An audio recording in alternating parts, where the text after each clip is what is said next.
দেখেন, আজকে দুপুরবেলা আমরা সংবাদ পাইলাম যে জাঙ্গালিয়া বাস স্ট্যান্ড রয়্যাল সার্ভিসের একটি বাসে আগুন লেগেছে।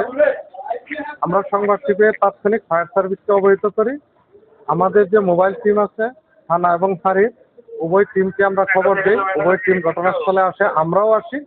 আমরা এসে দেখি যে ফায়ার সার্ভিস কাজ করতেছে, আগুন নেভানোর জন্য চেষ্টা করতেছে। তো এখন আগুন নিয়ন্ত্রণে আছে। এই অগ্নিকাণ্ডের 3টি বাস রয়্যাল সার্ভিসে, বাসের গ্লাস এবং সিটগুলি পুড়ে যায়। পরিস্থিতি বর্তমানে স্বাভাবিক আছে। অগ্নিকাণ্ডের কারণ আমরা অনুসন্ধান করছি, এটা আসলে তদন্তের বিষয়। এখনোই বলা যাচ্ছে না যে কি কারণে অগ্নিকাণ্ড, তবে তদন্ত সাপেক্ষে বিস্তারিত বলা যাবে।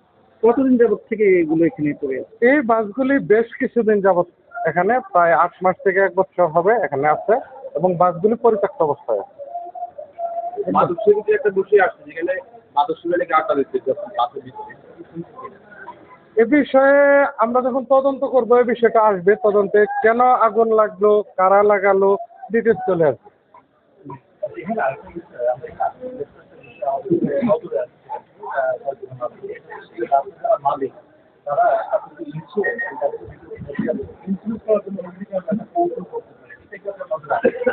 এটাও আমরা তদন্তের আওতায় রাখবো। এখন তো আসলে তদন্তাধীন বিষয়, তো ডিটেলস বলা যাচ্ছে না। আমরা মাদকের একটা বিষয় থাকতে পারে, ইন্স্যুরেন্সের বিষয় থাকে, সবগুলো বিষয় মাথায় রেখেই আমরা তদন্ত করব।